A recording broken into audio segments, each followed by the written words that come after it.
perhaps a simpler problem to solve in robotics might be sex robots.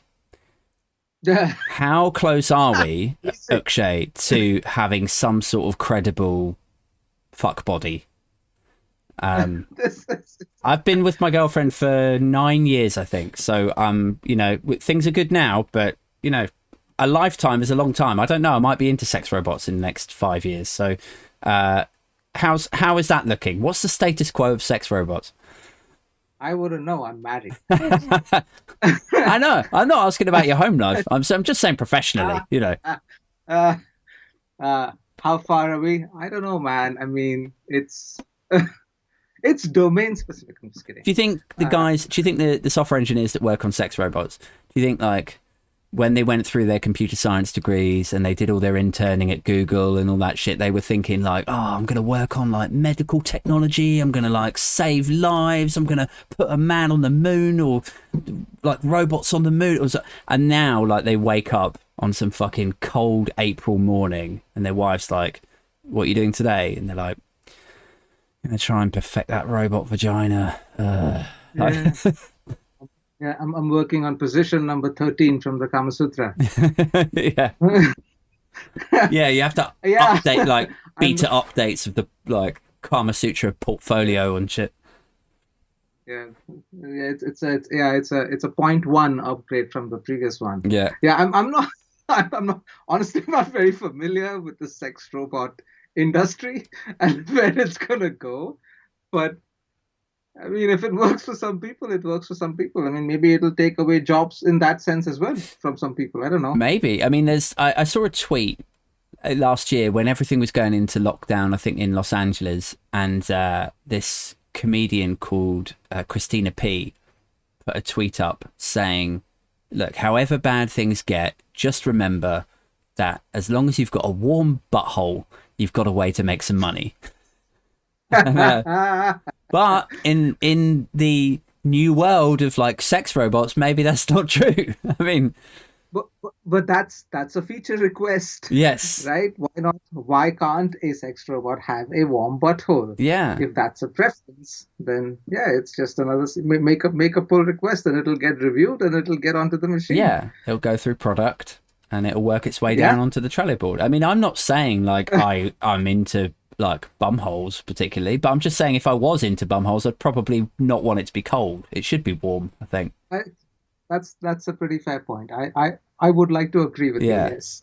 Are you familiar with and I there's no reason that you should be familiar with this because I'm not even going to remember where the fuck I heard it now, if it was a podcast or if it was a film or a documentary or something or a book. But someone told me about something where it was like they were musing over how technology takes a jump forward purely on the back of sex and the sex industry.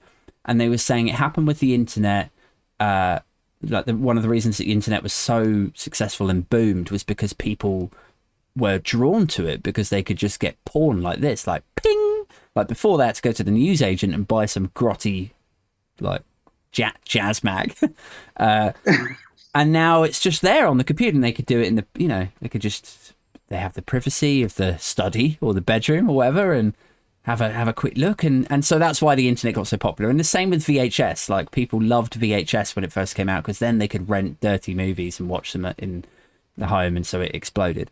Now with something like robotics, I think it sort of stands to reason. It sort of taps into that same idea that technology and robots will explode in popularity for consumers purely on the basis that there are millions of frustrated, horny men out there who would happily save up Yes. for years and then buy a sex doll. Absolutely. So Absolutely right. I tell you what, I it's mean, going to happen. I can, yeah, I mean, what I tell you what, there's going to be 100%, there's going to be an industry around just being able to take a ride in a self-driving car just so that you can sit in the back Yeah. and yeah, just have at it, really. And why would you not? Why would you not? So Yeah. there's no one peeping into the mirror looking at you. No. Or maybe you want someone peeping in the mirror looking at you. I'm not sure. Maybe that's what you're into. Yeah, for sure. Yeah. So I suppose like whether it's being self-driven around by a automated car or it's being taken into a hotel room with a sex doll, it's gonna. But here's what's weird, right? So if we like again going back sort of what 20, 30 years in technology, so when I didn't expect us to go down this sort of tangent, but now that we're in this this zone, let's explore it a bit. Yeah. I'm not surprised. A conversation about robotics invariably goes down the sex robot road. Well, this is what I mean. It's like it's just a natural thing. Like, I mean, you're a roboticist, you're a software engineer. You can stand there and give some speeches and TED talks and stuff about how amazing it is that this electronic surgeon can do the same operation in there. But secretly, everyone in the audience is going like, "But could it wank me off?"